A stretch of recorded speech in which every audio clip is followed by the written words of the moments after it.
কি বিশাল বিশাল হাঁড়ি, এইগুলো কিন্তু একটাও বিরিয়ানির হাঁড়ি নয়। আর তার থেকেও বড় কথা হচ্ছে এইগুলো সব কপারের, যে কপার এখন পার কেজি প্রায় 1700 টাকা করে।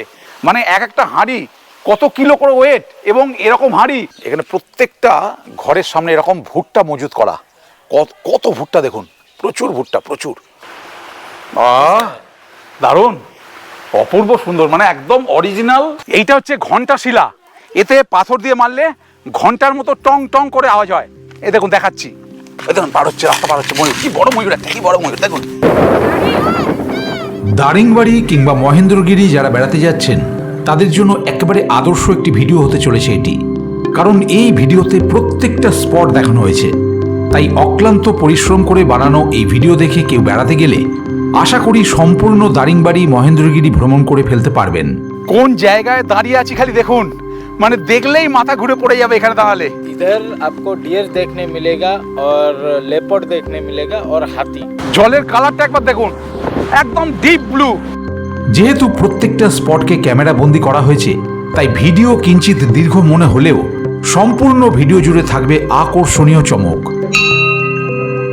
আর হ্যাঁ, অবশ্যই একেবারে ফ্রিতে দেশি খাসির মাংস কিংবা পাহাড়ি দেশি চিকেন কি করে মিলবে সেটাও জানতে পারবেন আর একটু পরেই। এই মুহূর্তে আমি চলে এসেছি সাঁতরাগাছি স্টেশনে।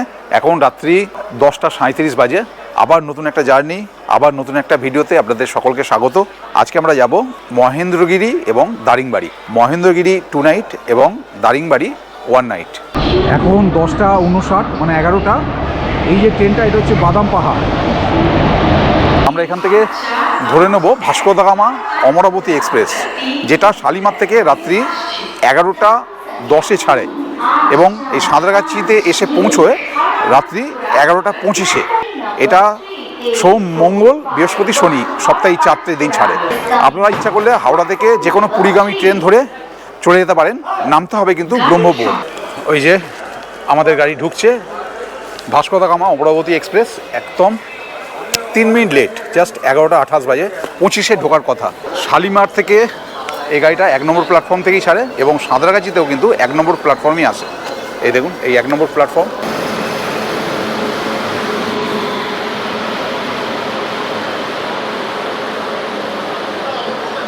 এই ট্রেন সাঁতরাগাছি থেকে ছেড়ে রাত্রি 1টা নাগাদ গিয়ে পৌঁছবে খড়গপুর, তারপর বালেশ্বর, ভদ্রক, যাজপুর কেওনঝড় রোড, কটক, ভুবনেশ্বর হয়ে সকাল 8টায় ব্রহ্মপুর পৌঁছানোর কথা। এখন দেখা যাক কখন পৌঁছয়।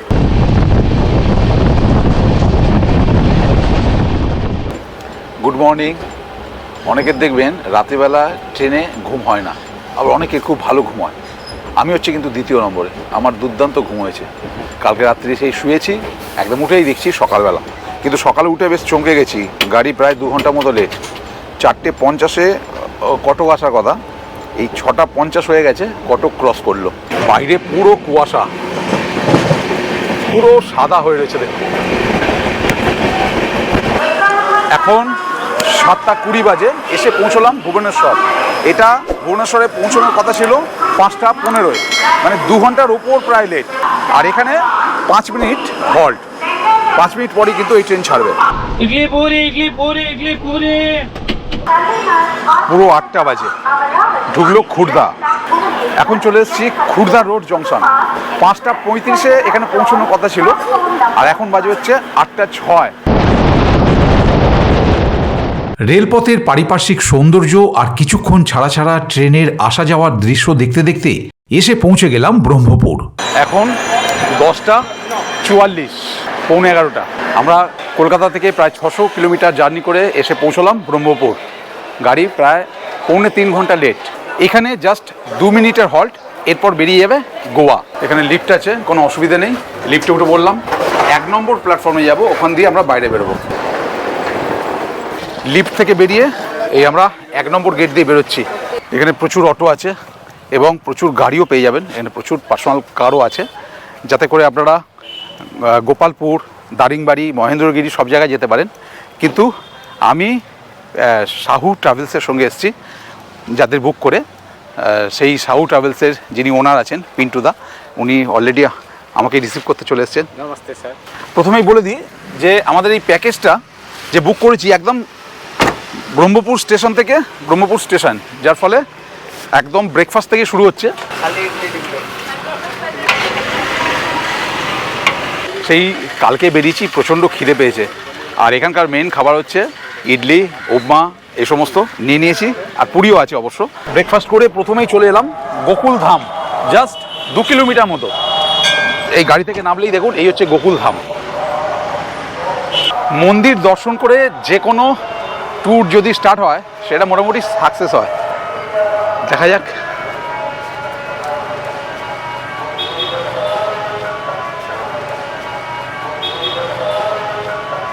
গোকুল ধাম দেখে এখন আমরা চললাম মার্কান্ডা বিচের উদ্দেশ্যে। এই মার্কান্ডা বিচ এই গোকুল ধাম থেকে মোটামুটি নিয়ার অ্যাবাউট 25 কিলোমিটার। আমরা এখন চলেছি NH-16 ধরে, হাওড়া চেন্নাই এক্সপ্রেস। এটা হচ্ছে টোটাল 1800 কিলোমিটার। সামনের দিকে 1100 কিলোমিটার গেলে চেন্নাই এবং পেছনে 700 কিলোমিটার হাওড়া। NH-16 ধরে খানিকটা যাওয়ার পরই আমরা বাঁদিকের একটি রাস্তায় ঢুকে পড়লাম, যার দুদিকেই কেয়া গাছের চাষ। আর এই কেয়া ফুল থেকেই তৈরি হয় কেওড়া ওয়াটার। এই দেখুন, যেতে যেতে এই জায়গাটা নেমে পড়লাম, একটু ব্রিজের উপর উঠেছি। এই ওপর থেকে ভিউটা দেখুন, মানে বোঝা যাচ্ছে যে কত কেয়া গাছ আছে এখানে। দেখুন পুরো চত্বরটাই কেয়া গাছ ভর্তি, পুরো চত্বরটা, এবং নদীর ওপারটাও আছে। ये जो नदी गया है ना, यही नदी जाके सी में मिला हुआ है, यही मार्कंडे नदी है। এরপর যতই এগোই মাইলের পর মাইল জুড়ে শুধুই কেয়া গাছ। মাঝে গাড়ি দাঁড় করিয়ে কেওড়া ওয়াটার তৈরির একটি ফ্যাক্টরিতে ঢুকে পড়লাম। চোখে পড়ল প্রচুর পরিমাণে জ্বালানির কাঠ মজুত করা রয়েছে। চলে এসেছি একদম কারখানার মধ্যে। এই দেখুন, এই হচ্ছে ইয়েওয়ালা फूल है क्या? ये फूल है, लेकिन थोड़ा ये बासी हो गया है, मतलब ज्यादा दिन रह गया ना। अच्छा। नहीं तो ये फ्रेश हो जाता, पूरा व्हाइट कलर का होता। কি করে তৈরি হচ্ছে দেখুন। এই দেখুন একসঙ্গে কিন্তু অনেকগুলো চুল্লি জ্বলছে এখানে। এই দেখুন অনেকগুলো চুল্লি একসঙ্গে একদম জ্বলছে অ্যাট এ টাইম। দেখুন 1টা 2টো 3টে 4টে 5টা পরপর পরপর চুল্লি আছে। দেখুন এই চুল্লিগুলোই কিন্তু পুরো একদম মেকিং হচ্ছে। যেহেতু কাঠের জ্বালানি, একদম পুরো ধোঁয়ায় ভর্তি আর চোখ পুরো জ্বলছে। স্যার আমাদের একটা করে দিলেন, আমাকে দিয়েছেন, পিন্টুদাকেও দিয়েছেন। পিন্টুদা দেখান, আমাদের একটা করে দিলেন এই কেওড়া ওয়াটার। ये बिरयानी में यूज कर सकते हैं। बिरयानी और स्पीड्स में, जो भी स्पीड्स में यूज कर अच्छा, सकते हैं। माने- सिमया, खीर में। ক্ষীর মে হ্যাঁ, মানে এই জল মানে এমনি যে কোনো খাবারে জাস্ট একটু করে দিলেই পুরো সেন্ট হয়ে যাবে। এই হচ্ছে মার্কান্ডা নদী, এবং এই নদী এই দেখুন নদী গিয়ে মিশেছে এই সমুদ্রের সঙ্গে ওই জায়গাটায়। একদম ডিপ ব্লু জলের এই কালার দেখার জন্য আমরা চলে যাই থাইল্যান্ড, আমরা চলে যাই মালদ্বীপ, কিন্তু ঘরের দোরগোড়ায় এরকম যে জল আছে, এরকম যে সমুদ্রের কালার হয়, সেটা কিন্তু আমরা অনেকেই জানি না। এই হচ্ছে মোহনা, সমুদ্রের ঢেউগুলো প্রত্যেকটা দেখুন এই নদীর মধ্যে ঢুকছে। আর এই হচ্ছে মার্কান্ডা নদী। মার্কান্ডা বিচ থেকে বেরিয়ে যাচ্ছি, ভীষণ ভালো লাগলো। এবার আমাদের পরের গন্তব্য হচ্ছে ভৈরবী মাতার মন্দির। এখান থেকে ডিস্টেন্স হচ্ছে মোটামুটি 20 কিলোমিটার মতো। এই আজকে এবং আগামীকাল যেগুলো দেখব সেগুলো কিন্তু প্রত্যেকটা কিন্তু মহেন্দ্রগিরির কিন্তু সাইট সিইং। এগুলো কিন্তু যারা দারিংবাড়ি করবেন তারা কিন্তু এই সমস্ত জায়গাগুলো দেখতে পাবেন না। চলে এলাম উড়িষ্যার গঞ্জাম জেলার মন্ত্রীডি গ্রামে অবস্থিত ভৈরবী মাতার মন্দির।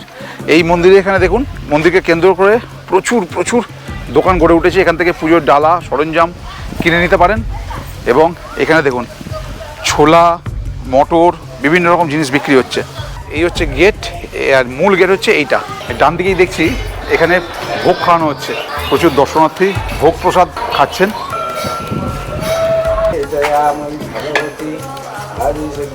যে কোনো মিউজিয়াম যেমন থাকে ঠিক সেরকম এখানে ঘর ঘর ঘর ঘর করা আছে দেখুন প্রত্যেকটা, এবং প্রত্যেকটা কিন্তু এরকম এরকম লেখা আছে, প্রত্যেকটা দেবদেবীর নাম লেখা আছে। যেমন এটা বালেশ্বর, এই যে লিঙ্গরাজ, এরকম প্রত্যেকটা।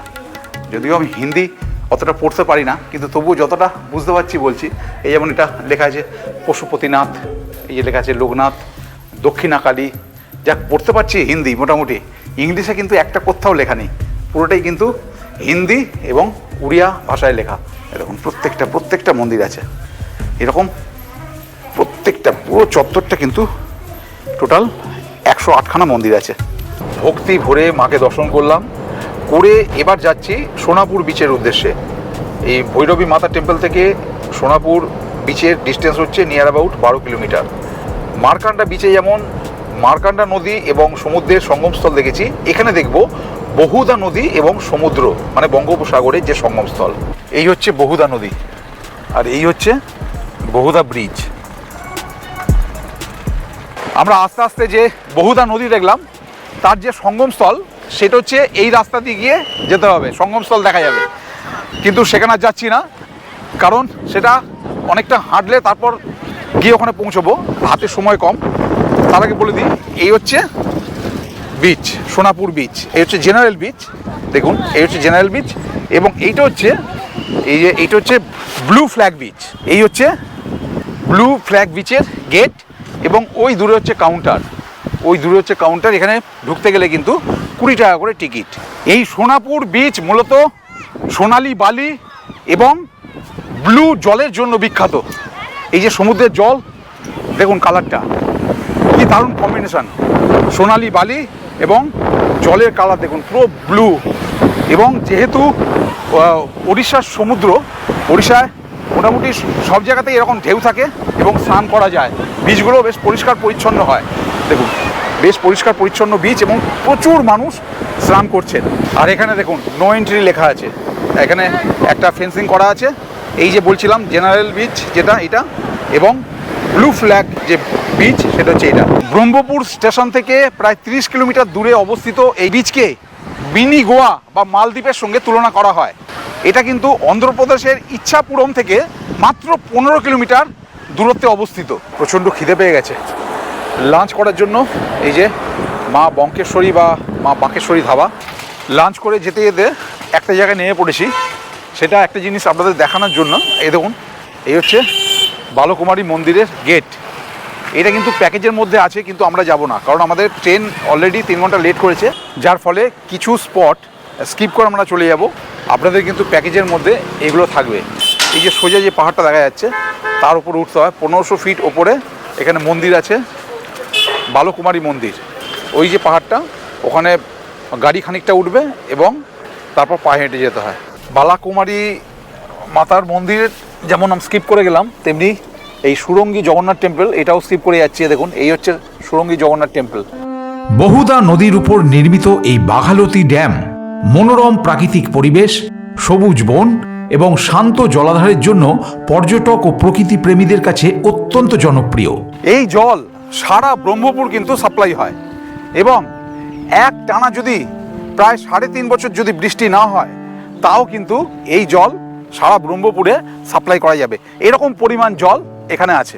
একদম প্রত্যন্ত গ্রামের ভেতর দিয়ে গাড়ি নিয়ে ছুটে চলার যে কি মজা, কি অনুভূতি, সেটা বলে বোঝানো যাচ্ছে না।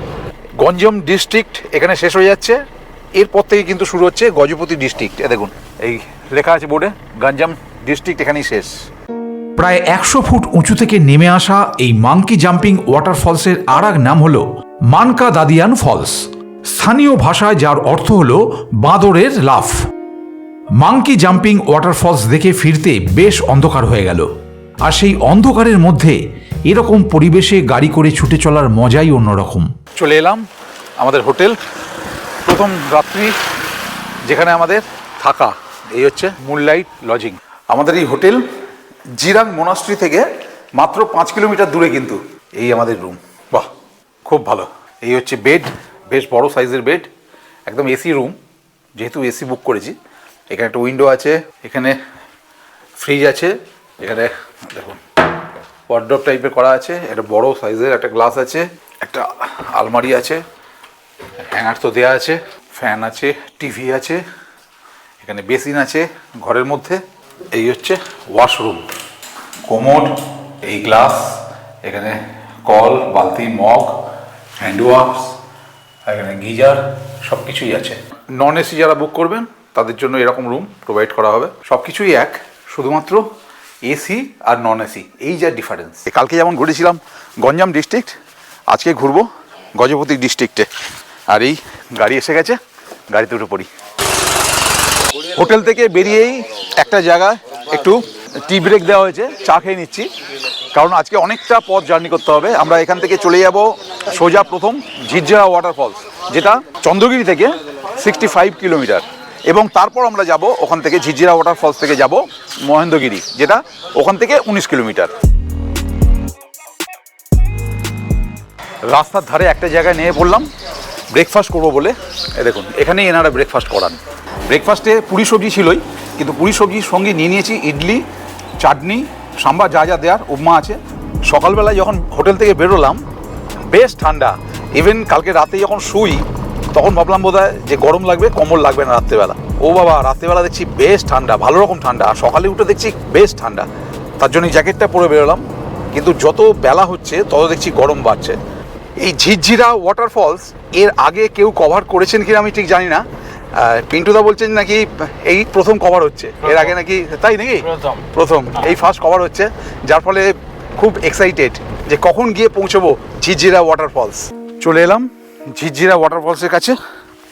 এখানে গাড়ি রেখে এইদিকে পায়ে হেঁটে যেতে হবে, কিন্তু আমরা এলাম দেখুন এরকম একটা রাস্তা দিয়ে। দেখুন পুরো এই রাস্তা দিয়ে এলাম, পুরো জঙ্গলের ভেতর দিয়ে, দুদিকে শুধু জঙ্গল আর পাহাড়। এইখানে গাড়ি রেখে এখান থেকে পায়ে হাঁটার পথ। এখানে একটা নতুন ভিউ পয়েন্ট হয়েছে, এটা এখানে পরে যাচ্ছি। আগে চলুন মেন জায়গাটা ঘুরে আসি। দেখুন ভিউটা ভীষণ সুন্দর। প্রত্যেকটা ওয়াটারফলসের সাউন্ড কিন্তু আলাদা আলাদা হয়। বিভিন্ন জায়গায় যে ওয়াটারফলস দেখি বিভিন্ন রকম আওয়াজ হয়। এই যে ঝিরঝিরে ওয়াটারফলস, এই যে জলের আওয়াজটা একদম ঝিরঝিরে, আর সেই সাউন্ড থেকে এই ওয়াটারফলসের নাম হয়েছে ঝিরঝিরা ওয়াটারফলস। বর্ষাকালে এই সমস্ত জলে ভর্তি থাকে, প্রচণ্ড জলে ভর্তি, তখন আর এখান দিয়ে আসা যায় না। যেখান দিয়ে আমি এলাম তখন ওই পাশ দিয়ে একটা রাস্তা আছে, ঘুরে ও পাশ দিয়ে নামতে হয় ওই জায়গাটায়। ওখান থেকে তখন এই ফলসকে দেখা যায়। দুদিন ধরে ঘুরছি, একটা কথা কিছুতেই না বলে পারছি না। সেটা হলো এখানকার পথের পারিপার্শ্বিক ভিউ। সমস্ত রাস্তাটাই যেন ক্যামেরা অন করে রাখার মতো। এরকম মনোরম পরিবেশের মাঝে মাঝে গ্রামীণ ছোট্ট বাজারগুলো প্রকৃতির সঙ্গে বেশ মানানসই। এই গাড়িতে করে যেতে যেতেই মহেন্দ্রগিরি পাহাড়ের দর্শন পেলাম এই প্রথম। দেখুন এই হচ্ছে মহেন্দ্রগিরি পাহাড়, এই যে এইটা। আমরা ওই যে মহেন্দ্রগিরি পাহাড় তার একবারে উপরে উঠে যাব। এই যেতে যেতে নেমে পড়লাম বুড়ুকুদি চক। এই যে লেখা আছে মহেন্দ্রগিরি 5 কিলোমিটার, এই রাস্তা ধরে 5 কিলোমিটার। এবার তার আগে দেখিয়ে দিই, এই যে দূরে মন্দিরটা দেখতে পাচ্ছেন, এই মন্দিরটা মূলত একটি হনুমানজি বা বজরং বলির মন্দির। এই মন্দিরের যে বিগ্রহ বহু বছর আগে, এই যে দূরে পাহাড়টা ওই পাহাড়ের ওপর ছিল। বহু বছর আগে চোরেরা সেই মূর্তি চুরি করে এবং চুরি করে নিয়ে গিয়ে পালাতে যায়, কিন্তু পালাতে পারে না, মূর্তিটা এখানে রেখে দেয় এবং এখান থেকে আর তুলে নিয়ে যেতে পারেনি, এখানে রেখে পালিয়ে যায়। এবং তারপর থেকে সেই মূর্তিটি এখানেই প্রতিষ্ঠিত হয়ে গেছে এবং এখানেই মন্দির স্থাপন করা হয়েছে। বলে দিই, মহেন্দ্রগিরিতে উঠতে গেলে কিন্তু আর কোনো দোকান আপনি পাবেন না। চা, বিস্কিট, জল, কেক, চিপস, যার যা প্রয়োজন এখান থেকেই কিনে নেবেন। এখানে 4 হুইলারের জন্য 100 টাকা করে টিকিট, এবং বাইক যদি যান নিয়ে তাহলে 20 টাকা করে পার বাইক। ওটার সময় দেখলাম প্রচুর মানুষ পায়ে হেঁটে আসছেন এই 5 কিলোমিটার রাস্তা। ওপরে যেহেতু মহাদেবের মন্দির আছে, শিবরাত্রির সময় বিশাল অনুষ্ঠান হয়, সে সময় কিন্তু গাড়ি এই 5 কিলোমিটার আসতে দেয় না, তখন নিচে থেকে কিন্তু সবাইকে পায়ে হেঁটেই আসতে হয়। পথ চলতি পাহাড়ি রাস্তায় যা হয়, মাঝে মাঝেই দুরন্ত সব ভিউ দেখে থমকে দাঁড়িয়ে পড়া। অনেকে বাইক নিয়ে এসছেন, ওই যে বলছিলাম নিচে 20 টাকা করে পার বাইক। মেন গেট ক্রস করার পর থেকে কিন্তু পুরোই ট্রেকিং রুট, এরকমভাবেই উঠতে হবে। দেখুন এরকমভাবেই উঠতে হবে সবাইকে। এই মহেন্দ্রগিরি পাণ্ডবদের সঙ্গে ওতপ্রোতভাবে জড়িত। পুরাণ অনুসারে পরশুরাম তপস্যা করেছিলেন এখানে। এই যে পাহাড়টা দেখা যাচ্ছে, 3টে পাহাড়, তার মধ্যে এই পাহাড়ের ওপর হচ্ছে ভীম মন্দির, এই পাহাড়ের ওপর হচ্ছে অর্জুন গুহা, এবং লাস্টে হচ্ছে জগন্নাথ টেম্পল ওই পাহাড়ের ওপর, এবং নিচে আছে এটা যুধিষ্ঠির টেম্পল, এবং ওইদিকে আছে কুন্তি টেম্পল। পরশুরামের তপস্যা স্থল দেখে প্রথমেই চলে এলাম যুধিষ্ঠির টেম্পলে। এটা একদম পুরো গুহার মতো, ভিতরটা পুরো অন্ধকার। এই হচ্ছে যুধিষ্ঠির টেম্পল। মন্দির দেখে ধীরে ধীরে যখন পাহাড়ের উপর উঠতে রইলাম, তখনও জানতাম না যে এখনো পর্যন্ত জীবনের সব থেকে লং, রোমাঞ্চকর এবং কষ্টকর ট্রেকিংটা এক্ষুনি করতে চলেছি। প্রচুর মহিলাকে দেখলাম ওপর থেকে নিচে নেমে আসছেন, তাই প্রথমটায় কিছুই বুঝে উঠতে পারিনি। এই যে যে জায়গাগুলো বললাম, ভীম টেম্পল, জগন্নাথ টেম্পল, অর্জুন গুহা, এইগুলো সবই কিন্তু এরকমভাবে ট্রেকিং করে আপনাদের উঠতে হবে। আর রাস্তা হচ্ছে এরকম খতরনাক, দেখুন সেটা কিন্তু বেশ টাফ। আমার নিজেরও খানিকটা টাফ লাগছে। দেখুন রাস্তা প্রত্যেকটা তাই, কিন্তু এনারা হাঁপিয়ে গেছেন, বয়স্ক মানুষজন বসে রেস্ট নিচ্ছেন। অনেক জায়গায় গেছি কিন্তু এরকম কষ্ট কোথাও হয়নি। আর তার কারণও আছে। দেখুন রাস্তা, এটা রাস্তা, এটাকে বলবে রাস্তা? আমি তো এখানে এসে রাস্তা খুঁজেই পাইনি।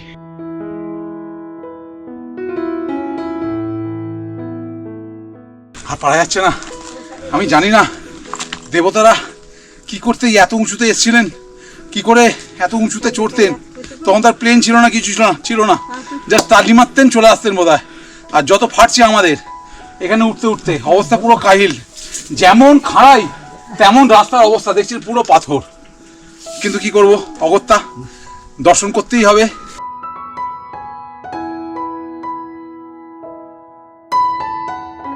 দেখুন পিছনটা একবার তাকিয়ে, কত উঁচুতে চলে এসেছি। ওই দাদারা উঠছেন, দেখুন কত ছোট লাগছে। এবং পিছনে ব্যাকগ্রাউন্ডটা দেখুন, একদম নিচে সেই সাদা ফেন্সিংটা দেখা যাচ্ছে যেখান দিয়ে আমরা এলাম। অবশেষে মন্দিরের দর্শন পেলাম, ভীম টেম্পল। তবে আমি এটুকু বলবো, যারা হার্টের পেশেন্ট বা যারা বয়স্ক মানুষজন আছেন তারা কিন্তু কোনো মতেই এটা ট্রাইও করবেন না। খুব কষ্টকর, খুব যেমন খাড়াই তেমন রাস্তা খারাপ। বিশ্বাস করা হয় ভীমজি নিজের হাতে এই মন্দির বানিয়েছিলেন। মন্দিরে এন্ট্রিটা ঠিক এত ছোট, দেখুন স্পেসটা। আমি আর ঢুকছি না এত বড় শরীর নিয়ে, যার জন্য বাইরে থেকে আপনাদের দর্শন করিয়ে দিচ্ছি। দেখুন যারা ওপাশ দিয়ে ঢুকবেন এরকমভাবে বেরোতে হবে, এত সরু জায়গা দিয়ে। এটা হচ্ছে এক্সিট মন্দিরের।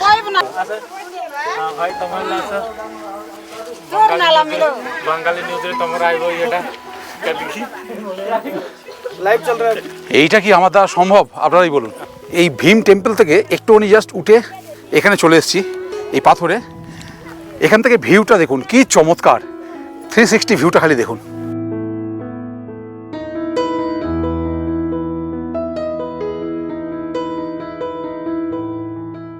এই একদম পাহাড়ের টপ থেকে জিগজ্যাগ যে রোড সেটাও দেখা যাচ্ছে, দুর্দান্ত দেখা যাচ্ছে। এই ভিউটা দেখুন খালি চমৎকার। এই যে জিগজ্যাগ রোড, এইখান দিয়ে আমরা ফিরতি পথে যাব। এবং যেখান দিয়ে আমরা এলাম দেখুন ওই দূরের রাস্তাটা, ওটাও কি সুন্দর লাগছে। ভীম টেম্পল থেকে এখন যাচ্ছি অর্জুন গুহা। এই হচ্ছে রাস্তা। ওঠার ঝামেলাটা নেই, মনে হচ্ছে ওই সমউচ্চতায় মনে হচ্ছে যেখানে অর্জুন গুহা। পিন্টুদা, জগন্নাথ টেম্পল ও वाला पहाड़ है? हाँ वो वाला पहाड़ है। আর অর্জুন গুহা ये वाला है।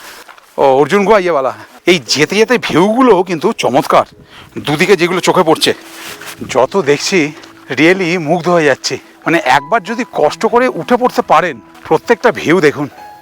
ওনারাও আসছেন। হ্যালো। অর্জুন গুহায় যাওয়ার জন্য আবার উঠতে হবে, দেখুন সেই দেখুন এই সিঁড়ি দিয়ে, সিঁড়ি না মানে এরকম রাস্তা দিয়ে দেখুন ওই যে দূরে মানুষ যারা আছেন উঠছেন, আবার সেই রাস্তা। এইটা হচ্ছে ঘন্টা শিলা, এতে পাথর দিয়ে মারলে ঘন্টার মতো টং টং করে আওয়াজ হয়। এই দেখুন দেখাচ্ছি।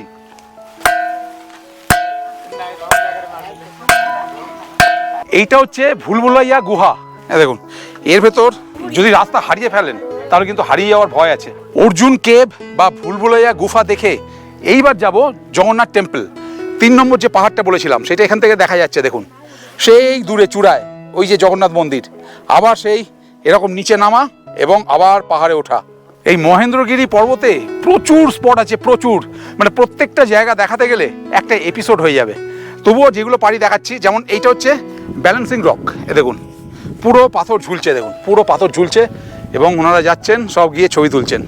উড়িষ্যার গজপতি ডিস্ট্রিক্টের রায়গড় ব্লকের এই মহেন্দ্রগিরি পূর্বঘাট পর্বতমালা তথা উড়িষ্যার সেকেন্ড উচ্চতম পর্বতশৃঙ্গ। প্রথম উচ্চতম পর্বতশৃঙ্গ হচ্ছে দেওমালি, যেটা কোরাপুটের ভিডিওতে আমি দেখিয়েছিলাম দেওমালি। সেকেন্ড হচ্ছে এই মহেন্দ্রগিরি এবং থার্ড হচ্ছে দারিংবাড়ি। এবং এই মহেন্দ্রগিরি সমুদ্র পৃষ্ঠ থেকে 4980 ফিট উচ্চতায় অবস্থিত।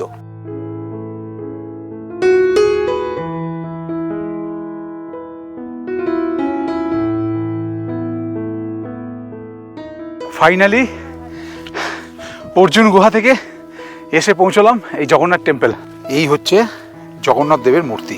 কথিত আছে পুরীতে যখন প্রথম জগন্নাথ দেবকে তৈরি করা হয় কাঠ থেকে, সেই কাঠটি যে গাছের, সেই গাছটি নাকি এখান থেকে সমুদ্রে ভেসে গিয়েছিল। এইটা হচ্ছে কুন্তি টেম্পল। কিন্তু মাথায় থাক মহাভারত, যুধিষ্ঠির, ভীম, অর্জুন, নকুল, সহদেব সব মাথায় থাক, ওইগুলো মহাভারতেই থাক। রিয়েলি বলছি, এরকমভাবে 3টে বড় বড় পাহাড়, 1 2 3, ওঠা নামা ওঠা নামা ওঠা নামা, ওই রকম রাস্তা, খাড়াই, অবস্থা খারাপ হয়ে গেছে। দারিংবাড়িকে কাশ্মীর অফ ওড়িশা বলা হয়, তেমনি এই মহেন্দ্রগিরিকে মেঘালয় অফ ওড়িশা বলা হয়। একটু এগোতেই চোখে পড়ল নকুল আর সহদেবের মন্দির। বয়স্ক যারা মানুষজন আসবেন বা যারা এই ট্রেকিংটা করতে পারবেন না মনে করবেন, তারা কিন্তু এই মহেন্দ্রগিরিতে আসবেন এবং এখান থেকেও দেখুন চমৎকার ভিউ, এগুলো কিন্তু দেখতে পারবেন। অত্যন্ত সুন্দর, অত্যন্ত মনোরম একটা পরিবেশ। এখানে মেঘ থাকে, মেঘে পুরো ভর্তি হয়ে যায়। আর এছাড়াও কুন্তি টেম্পল, যুধিষ্ঠির টেম্পল, পরশুরাম তপস্যা স্থল, এইগুলো কিন্তু দেখে নিতে পারবেন। এ কথা অনস্বীকার্য, জীবনের সেরা অন্যরকম একটা অভিজ্ঞতার স্বাদ পেলাম। এতটা ট্রেকিং করার পর পেটে যেন ছুঁচোয় ডন মারছে, তাই আগে সেরে নিলাম লাঞ্চ। আর তারপরেই চলে এলাম মহেন্দ্রগিরি পাহাড় থেকে 30 কিলোমিটার দূরে গন্ডাহাতি ওয়াটারফলস দেখতে। এখানে প্রত্যেকটা ওয়াটারফলস কিন্তু একবারে ভিন্ন রকমের। এ দেখুন, এটা একটু অন্য ধরনের ওয়াটারফলসটা দেখুন। এখানে যে জলটা পড়ছে ওপর থেকে এখানে পড়ছে, এখানে পড়ে আবার দেখুন এই জলটা এইটা দিয়ে বেরিয়ে যাচ্ছে, আর ওপরে হচ্ছে ব্রিজ। এই গন্ডাহাতি ওয়াটারফলসের এখান থেকে কলা কিনলাম। এখানে কলা কি কম দাম দেখুন খালি, মানে অবিশ্বাস্য দাম, অবিশ্বাস্য, এত কম দাম। মানে এরকম বড় বড় কাঁঠালি কলা, কি বড় বড় কাঁঠালি কলাগুলো, এই 15খানা কলা আছে, সব মিলিয়ে মাত্র নিয়েছে 50 টাকা। গন্ডাহাতি ওয়াটারফলস থেকে প্রায় 80 কিলোমিটার জার্নি করে আবার আমরা ফিরে যাব চন্দ্রগিরি বা জিরাং মোনাস্ট্রির কাছে। গতকাল যেখানে রাত্রিবাস করেছি, আজকের রাতেও সেখানেই থাকা। পরের দিন সকালবেলায় একটি গ্রামে প্রবেশ করলাম, যেখানে চোখে পড়ল প্রায় প্রতিটা ঘরে প্রচুর পরিমাণে ভুট্টা মজুত করা রয়েছে। বলতে গেলে আমাদের গ্রাম বাংলায় যেমন প্রতি বাড়িতে ধানের গোলা থাকে, খানিকটা সেরকম। এই যে গ্রামটায় এসে হাজির হয়েছি, এটাকে মিনি তিব্বত বলা হয়। তিব্বতিয়ান প্রচুর এখানে রয়েছেন। এবং একটা ব্যাপার দেখুন, এখানে প্রত্যেকটা ঘরের সামনে এরকম ভুট্টা মজুত করা। কত ভুট্টা দেখুন, প্রচুর ভুট্টা, প্রচুর। এই ভুট্টা এই তিব্বতিয়ানরা একদম তিব্বতে পাঠান। প্রত্যেকটা বাড়িতে এরকম ভুট্টা মজুত করা। हम लोग का गांव का नाम है जीरंग। जीरंग हम लोग मौका खेती ज़्यादा काम करते हैं, मौका अपना थोड़ा थोड़ा खाता है, बेच देते हैं बाकी सब। ব্রেকফাস্ট করে আজকে প্রথমেই চলে এলাম জিরাং শান্তি স্তূপ দেখতে। ব্রেকফাস্ট কি করলাম বা যে কোনো খাওয়া দাওয়া বলুন, লাঞ্চ, ব্রেকফাস্ট, ডিনার, কিছুই দেখাচ্ছি না ডিটেলে, বলে দিই এই প্যাকেজের মধ্যে আপনারা মাছ, মাংস মিন্স চিকেন, ডিম সব কিছুই পাবেন। যেটা খেতে ইচ্ছা করবে সেটা এদেরকে বলে দিলে সেটাই পেয়ে যাবেন, এবং ভাত, রুটি ইচ্ছে মতো খেতে পারবেন। খালি এদেরকে আগে থেকে বলে দিতে হবে। এছাড়াও আপনারা যদি কেউ এক্সট্রা কিছু খেতে চান, যেমন চিকেন বারবিকিউ বা মাটন, এদেরকে বলে দিলে এক্সট্রা পে করে সেগুলো খেতে পারেন। জিরাং শান্তি স্তূপের পাশেই একটা দোকানে কিন্তু তুপ্পা খাচ্ছি। এগুলো এক একটা 80 টাকা করে প্লেট। এটা কিন্তু প্যাকেজে ইনক্লুড না, এটা আমরা নিজেরা খাচ্ছি সম্পূর্ণ। তুপ্পা খেয়ে প্রথমেই চলে এলাম বিখ্যাত জিরাং মোনাস্ট্রি দেখতে। চারিদিক পাহাড় দিয়ে ঘেরা এই মোনাস্ট্রি পদ্ম সম্ভাব মহাবিহার নামেও পরিচিত। এই প্যাকেজের দারুণ একটা ইন্টারেস্টিং ব্যাপার হলো, এই যে জিরাং মোনাস্ট্রি, এই জিরাং মোনাস্ট্রির ঠিক পাশেই, একদম পাশেই দেখুন এই রিপা হাউস, যে গেস্ট হাউস আছে, এখানেও কিন্তু আপনারা থাকতে পারেন এই প্যাকেজের মধ্যে। সেটা আপনারা এনাকে যদি বলে দেন, এনারা কিন্তু এখানেই আপনাদেরকে রাখবে। তবে এখানে একটা শর্ত আছে, এখানে কিন্তু নন ভেজ অ্যালাও না। আপনি ননভেজ বাইরে থেকে খেয়ে এখানে এন্ট্রি নিতে পারেন বা এখানে ঢুকতে পারেন বা থাকতে পারেন, কিন্তু এখানে ননভেজ খেতে পারবেন না, এখানে সম্পূর্ণ ভেজ। এরপর চলে এলাম জিরাং মোনাস্ট্রি থেকে 6 কিলোমিটার দূরত্বে অবস্থিত খাসাদা ওয়াটারফলসে। ঘন জঙ্গল ও পাহাড় দ্বারা বেষ্টিত অতি মনোরম এই স্পটটি স্বচ্ছ জল এবং প্রাকৃতিক সৌন্দর্যের জন্য অধিক পরিচিত। জলপ্রপাতটি ছোট হলেও এর স্বচ্ছ জল স্নানের জন্য অত্যন্ত উপযুক্ত। এটা ব্রাহ্মণী দেবী ওয়াটারফলস। ওই যে দূরে পাহাড়টা দেখতে পাচ্ছেন, ওই পাহাড়ের ওপর ব্রাহ্মণী দেবীর একটা মন্দির আছে। সেই মন্দিরের নাম অনুসারে এই ওয়াটারফলসের নাম ব্রাহ্মণী দেবী ওয়াটারফলস। এখানকার ন্যাচারাল বিউটিও দুর্দান্ত। আগের ওয়াটারফলসগুলোয় জল অল্প থাকলেও কিন্তু ছিল, মোটামুটি ভালো ছিল, কিন্তু এখানে একবারে দেখুন শুকনো খটখট করছে, ওই যা জল জমে আছে সেটাই। এইবার চললাম হরভাঙি ড্যাম দেখতে। একটা কথা বারবার বলতে ইচ্ছে করছে, এখানকার প্রত্যেকটা স্পট যেমন সুন্দর, ঠিক তেমনি সুন্দর পাহাড়, জঙ্গল আর নদীতে ঘেরা এখানকার রাস্তাঘাট।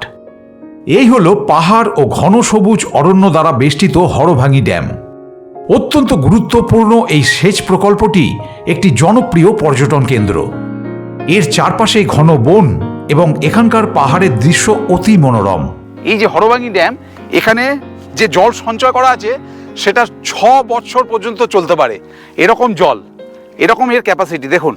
আর সত্যি এই যে পাহাড়টা মাঝখানে, এর পুরো চারিদিকটাই জল, মানে বলতে গেলে এটা একটা দ্বীপের মতো হয়ে আছে এই পাহাড়টা, এর পুরো পুরো সারাউন্ডিং জল দিয়ে ভর্তি। আর এই হচ্ছে দেখুন এর ওপর দিয়ে আমরা এলাম, ফ্যান্টাস্টিক ভিউ। এই ড্যামটা দেখে সত্যি মন ভরে গেল। তবে আমি একটা কথা বলবো, যে কোনো জায়গায় যখন ঘুরতে যাবেন তখন সেখানকার একটা এক্সপার্টকে নেওয়ার চেষ্টা করবেন, কারণ এটা আমি খুব ভালো করে এবারে ফিল করছি। আমি এই দারিংবাড়ি বলুন বা গোপালপুর, এর আগে আমি 3 বার এসেছি, কোনোবারই কিন্তু এই সমস্ত স্পটগুলো আমাকে দেখানো হয়নি। হয়তো উনি জানতেন না, মানে যাদের সঙ্গে ঘুরেছি এর আগে। তো যাই হোক, পিন্টুদা আমাকে দুর্দান্তভাবে ঘোরাচ্ছেন, কোথা দিয়ে নিয়ে যাচ্ছেন দেখুন একবার সামনেটা দেখুন, একদম জঙ্গলের ভিতর দিয়ে রাস্তা, গলি গালা, যেখান দিয়ে পারছেন উনি নিয়ে চলে যাচ্ছেন। আমি তো বুঝতেই পারছি না কোথা দিয়ে ঢোকাচ্ছেন, কোথা দিয়ে বের করছেন, অথচ প্রত্যেকটা স্পট খুব সুন্দরভাবে ঘোরাচ্ছেন। আমার মনে হয় আপনারাও যখন এই দারিংবাড়ি, মহেন্দ্রগিরি, গোপালপুর ট্রিপ করবেন তখন পিন্টুদার সঙ্গে যোগাযোগ করতে পারেন। পিন্টুদার ফোন নাম্বার সব আমি দিয়ে দেবো। কান্থামাল ডিস্ট্রিক্টে ঢুকে পড়েছি, দারিংবাড়ি রাস্তা দিয়ে চলেছি। এটা হচ্ছে বামনিগাঁও ফরেস্ট। দারিংবাড়ি যাবার পথে আরও একটা ভিউ পয়েন্ট পেয়ে গেলাম, এইটার নাম হচ্ছে টাঙ্কাকিয়া ভিউ পয়েন্ট। এই নিচে একটা গ্রাম আছে, গ্রামটার নাম হচ্ছে টাঙ্কাকিয়া। সেই গ্রামের নাম অনুসারে এই জায়গাটার নাম হচ্ছে টাঙ্কাকিয়া ভিউ পয়েন্ট। চলে এলাম সোনপুর ভ্যালি ভিউ পয়েন্ট। একটু আগে আমি আস্তে আস্তে বলছিলাম একটা কথা, যে এই পিন্টুদা কিন্তু দুর্দান্তভাবে ঘোরাচ্ছে। আমি এই কারণে বললাম যে এই যে ভিউ পয়েন্ট, এটা কিন্তু আস্তে আস্তে রাস্তা থেকে অনেকে দেখিয়ে দেন, কিন্তু এই পিন্টুদা একদম মেন রোড থেকে 4 কিলোমিটার ভেতরে ঢুকিয়েছে, যাতে ভিউ পয়েন্টটা খুব ভালোভাবে দেখা যায়। ফ্যান্টাস্টিক। এবং ওই দূরে দেখুন ঝর্ণাটা দেখা যাচ্ছে, দূরে একটা ঝর্ণা। এই হচ্ছে সোনপুর ভ্যালি ভিউ পয়েন্ট। দারিংবাড়ির অন্যতম একটি আকর্ষণীয় পর্যটন কেন্দ্র হল মৃদুবান্দা ওয়াটারফলস, যা মূলত দারিংবাড়ি জলপ্রপাত নামেও পরিচিত। এই ফলস দেখতে গাড়ির পার্কিং এরিয়া থেকে ট্রেকিং করে বা 187টি সিঁড়ি বেয়ে নিচে নামতে হয়।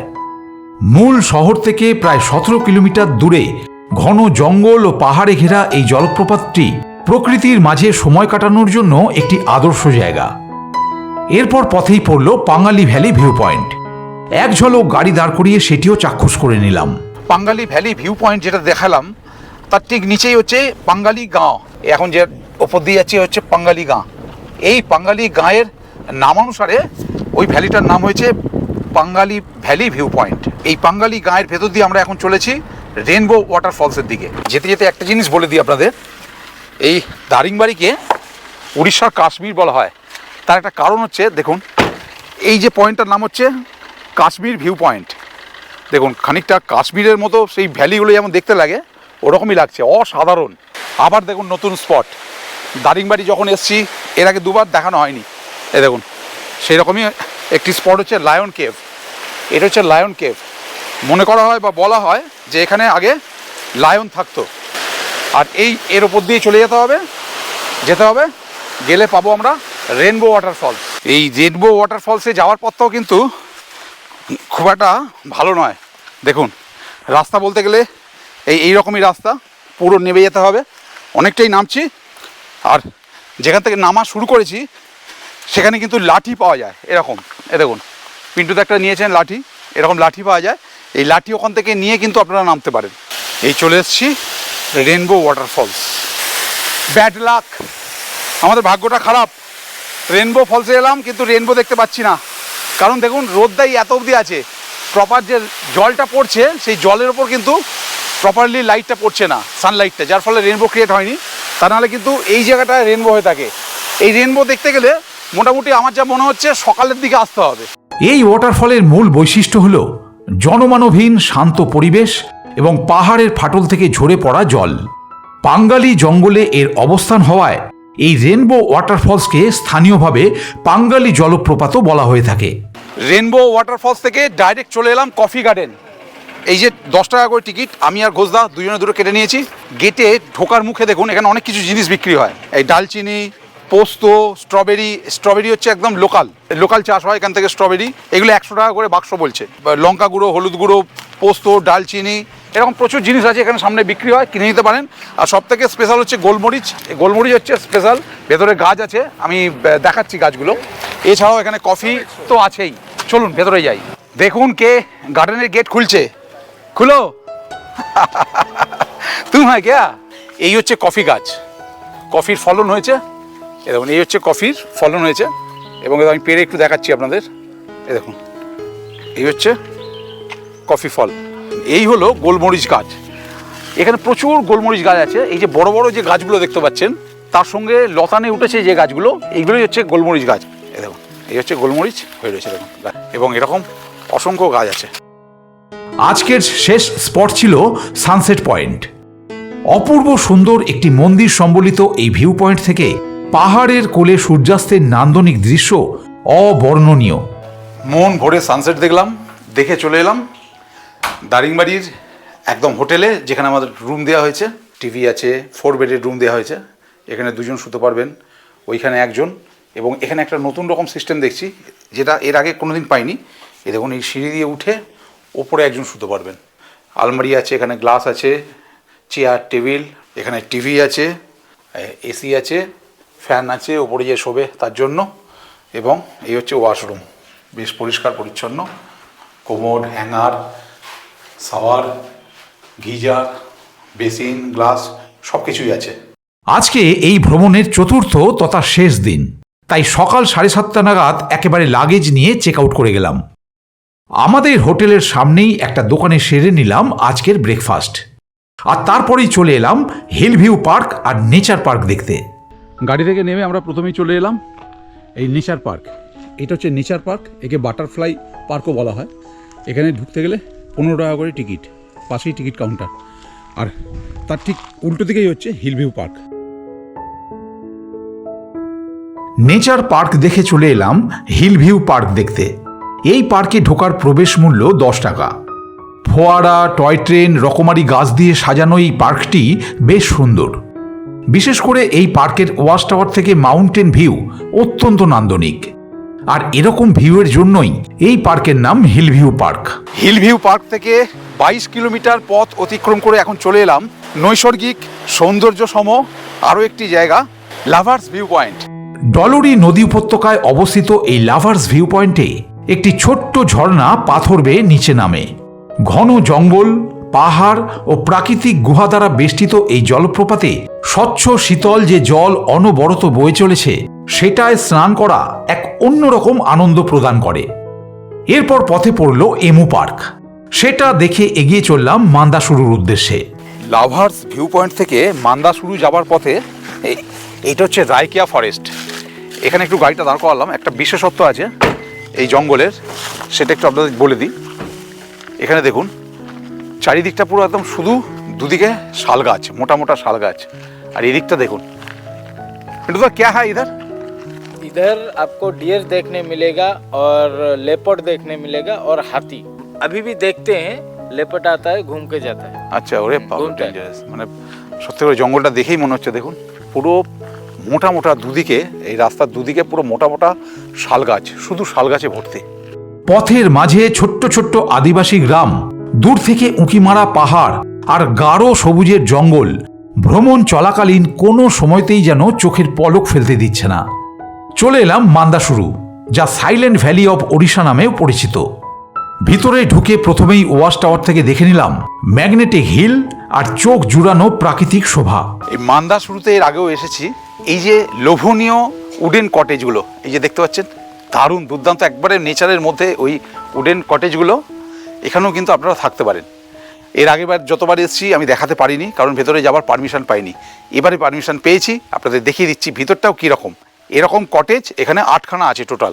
এখানে যেমন একটা আছে, এখানে দেখুন, এখানে একটা আছে, এই একটা, ওই একটা, ওখানে একটা আছে, এবং এ দেখুন এখানে আছে, সব মিলিয়ে টোটাল 8খানা আছে। এই যে এই একটা, ওই যে নিচে একটা, এবং টোটালটাই হচ্ছে একবারে নেচারের মধ্যে। যাই হোক, ভেতরে ঢোকার আগে আপনাদের বলে দিই রেটটা। 3714 টাকায় দুজন থাকতে পারবেন একটা কটেজে, এবং সেখানে খাবার দাবার তো থাকছে। খাবার দাবারের মধ্যে ব্রেকফাস্ট, লাঞ্চ এবং ডিনার সব মিলিয়ে হচ্ছে 3714 টাকা। এবং এইগুলো বুক করবেন যে সাইট থেকে, এগুলো ওটিডিসি গভর্নমেন্টে, যেগুলো বুক করবেন কি করে, যে সাইট থেকে, সেই সাইট আমি এই ভিডিওর ডেসক্রিপশান বক্সে দিয়ে দিলাম, ওখান থেকে বুক করে নিতে পারেন। চলুন ভিতরে গিয়ে দেখাই এবার। মানে দুর্দান্ত, এরকম নেচারের মধ্যে এত সুন্দর উডেন কটেজ। এই দেখুন, এখানে সুন্দর একবারে বসার জায়গা, এখানে সোফা আছে, চেয়ার আছে, দুর্দান্ত, এখানে ফ্যান আছে। এখানে এই দেখুন, এই হচ্ছে বেডরুম, যেটা দেখুন, এই হচ্ছে একটা কিং সাইজের খাট, মশারি পর্যন্ত আছে, ঘড়ি আছে, এখানে প্লাগ পয়েন্ট আছে, টেবিল আছে, দেখুন চেয়ার আছে, আলমারি আছে, টেবিল ল্যাম্প আছে, দুর্দান্ত। এবং সম্পূর্ণটাই কিন্তু উডেন, পুরোটাই কিন্তু কাঠের। চলুন এর ভেতরেই যাই। এখানে একটা স্পেস মতো আছে, এখানে আনলা আছে, বেসিন আছে, এবং এখানে তো উইন্ডো আছে, জানলা খুললেই কিন্তু নেচার। এখানে আয়না আছে, হ্যাঙ্গার আছে, এখানে সুইচ। এই হচ্ছে ওয়াশরুম। ওয়াশরুমে দেখুন, ওয়াশরুমে ইন্ডিয়ান এবং ওয়েস্টার্ন দুরকমই ব্যবস্থা আছে। এখানে দেখুন গিজার পর্যন্ত আছে, গিজার, শাওয়ার, কল সব মিলিয়ে কিন্তু দুর্দান্ত ব্যবস্থা। মানে আমার তো দেখেই লোভ লাগছে, একদম এরকম সুন্দর নেচারের মধ্যে। এরপর দেখে নিলাম অনতি দূরেই অবস্থিত মৃগুমা ওয়াটারফল বা পিসু গুলুন্দ জলপ্রপাত। আবারও ছুটে চলা পথে এক এক করে দেখে নিলাম বার্ডস ভিউ পয়েন্ট এবং সাইলেন্ট ভ্যালি ভিউ পয়েন্ট। আর তারপরেই এসে পৌঁছলাম হুলহুলা গন্ড ওয়াটারফল।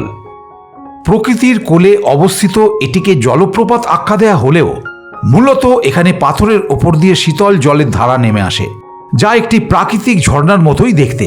এই নদীটার নাম হচ্ছে ঋষিকুল্লা নদী, এবং এই ঋষিকুল্লা নদী জল আসছে ঋষিমাল পর্বত থেকে। এই ঋষিকুল্লা নদীকে অত্যন্ত পবিত্র বলে মানা হয় এই উড়িষ্যাতে।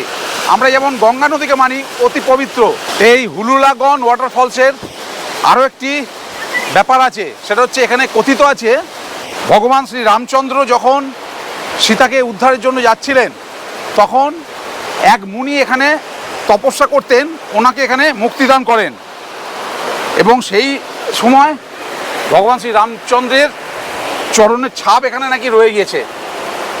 এখানে তাই মনে করা হয়, বিশ্বাস করা হয় যে এই দুটো হচ্ছে ভগবান শ্রী রামচন্দ্রের পায়ের ছাপ।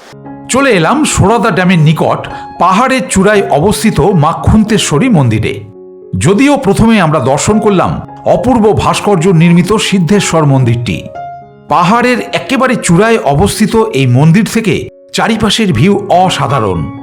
এমনকি ঋষিকুল্লা নদীর উপর নির্মিত সোরাদা ড্যামটিও এখান থেকে চাক্ষুষ করা যায়। শিব মন্দিরের পাশেই 4 তলা বিশিষ্ট একটা ওয়াচ টাওয়ার আছে, সেই ওয়াচ টাওয়ারে উঠে পড়েছি।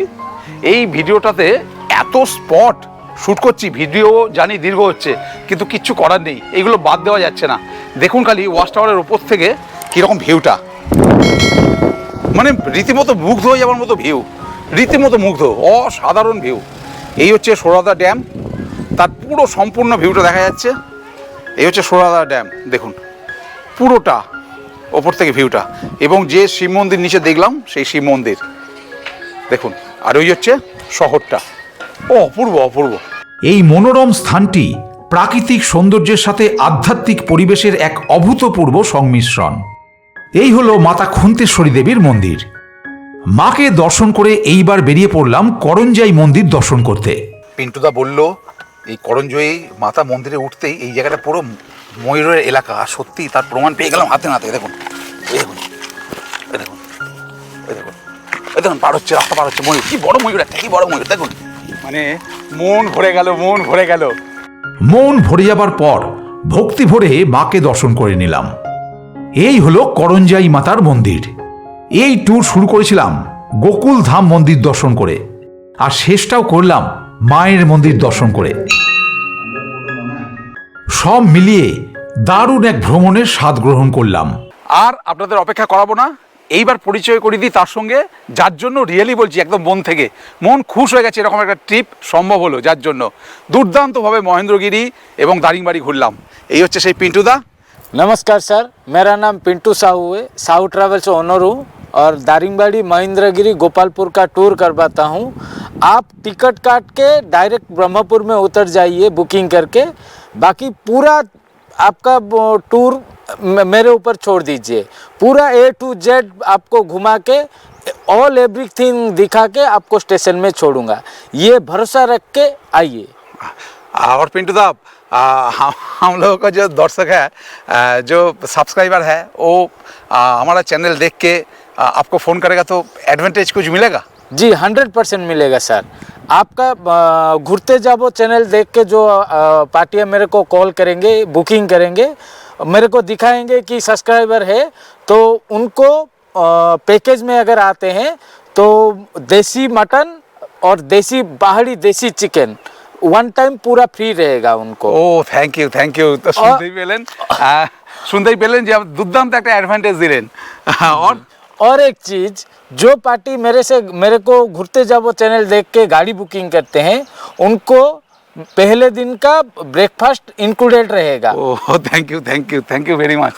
শুনতেই পেলেন, মানে আমাদের দর্শকদের জন্য কিন্তু দুর্দান্ত একটা অ্যাডভান্টেজ, বিশেষ করে যারা এই দারিংবাড়ি ট্যুরটা করবেন, দারিংবাড়ি মহেন্দ্রগিরি, এত কিছু ফ্যাসিলিটি পিন্টুদা দিচ্ছে। এর জন্য পিন্টুদাকে আমাদের সকলের তরফ থেকে অনেক অনেক ধন্যবাদ। এবার কলকাতায় ফেরার পালা। ধীরে ধীরে অগ্রসর হলাম স্টেশনের উদ্দেশ্যে, আর সন্ধে 7টা নাগাদ এসে পৌঁছলাম ব্রহ্মপুর স্টেশনে।